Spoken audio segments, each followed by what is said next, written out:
제가 제 블로그에 음, 두 번째에 올려놓은 내용인데요. 시스템 사고가 왜 중요한가? 어, 그 OECD 그리고 유네스코와 같은 중요한 국제기구에서 2017년에 이미 미래의 핵심 역량으로 시스템 사고를 제일 처음 언급을 하고 있습니다. 지금까지 우리들은 환원주의에 입각한 분절적인 사고, 그리고 또 선형적인 사고, 그런 거에 익숙하다가 보니까 현재 굉장히 복잡해지고 빠르게 변화하는 이 속도에 대해서 못 따라가고 있다. 그리고 시스템에 대한 이해가 부족하다. 이런 문제점이 대두되었고, 그래서 종합적인 사고가 필요하다라고 OECD와 유네스코에서도 강조하고 있거든요. 그래서 나온 것이 시스템 사고입니다.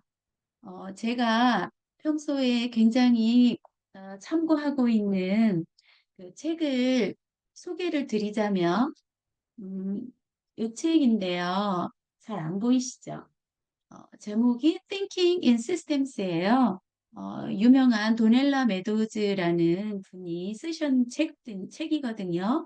이 책은 원서이고 이제 번역서는 요거예요. 그래서 제목은 ESG와 세상을 읽는 시스템 법칙이라는 책입니다. 그래서 요 책 맨 앞에 보면은 제가 지금 화면에 보여드리는 요 내용이 나와 있어요. 영어로 되어 있는데 그 밑에 이제 한글로 번역이 되어 있습니다. 로버트 피어시그라는 분이 말씀을 하신 내용인데요. 제가 한글을 한번 읽어보도록 할게요. 어떤 공장을 완전히 무너뜨려도 그 공장을 세운 합리성을 남겨둔다면 그 합리성이 다시 다른 공장을 세울 것이다. 혁명으로 정부를 무너뜨려도 그 정부를 만든 시스템 사고 패턴을 그대로 두면 그 사고 패턴이 계속 반복될 것이다. 시스템에 대해 이런저런 말은 많지만 시스템에 대한 이해는 너무나 부족하다라고 이분께서 이렇게 말씀을 하셨는데요. 여기 제가 합리성이라는 것을 이렇게 빨간색으로 rationality 빨간색으로 강조를 해놨는데요. 이 rationality 합리성을 우리말로 한다면 여기 초록색 보시면 돼요. assumption이나 멘탈 모델로도 해석할 수 있다라고 돼 있어요. 그래서 나중에 제가 앞으로 계속 assumption이나 멘탈 모델에 대해서 좀 더 자세히 말씀을 드릴 텐데요.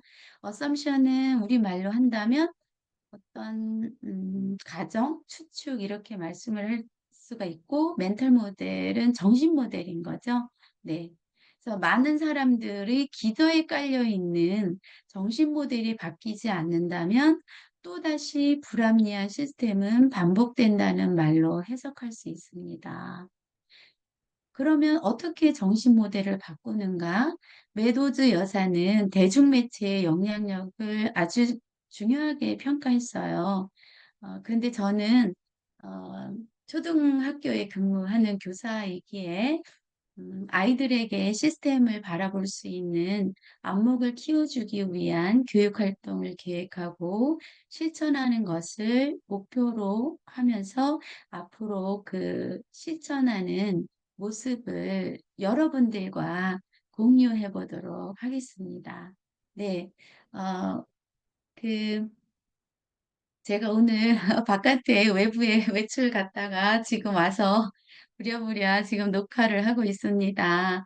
어, 시스템 사고에 대해서 저도 어, 예전에 들어볼 기회가 없었고요.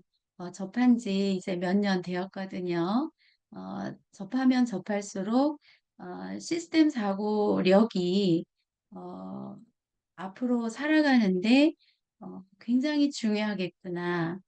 또 시스템 사고력을 갖춘 사람이라면 정말 미래가 요구하는 그런 인재가 되겠구나라는 확신이 들거든요. 그래서 계속적으로 시스템 사고 관련한 공부를 하게 되었고요.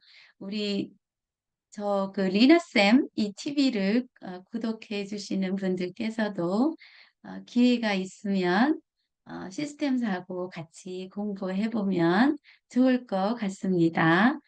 특히 우리 선생님과 같이 인연이 되었던 우리 학생 친구들, 선생님과 같이 이렇게 시스템 사고 공부 같이 해보도록 해요.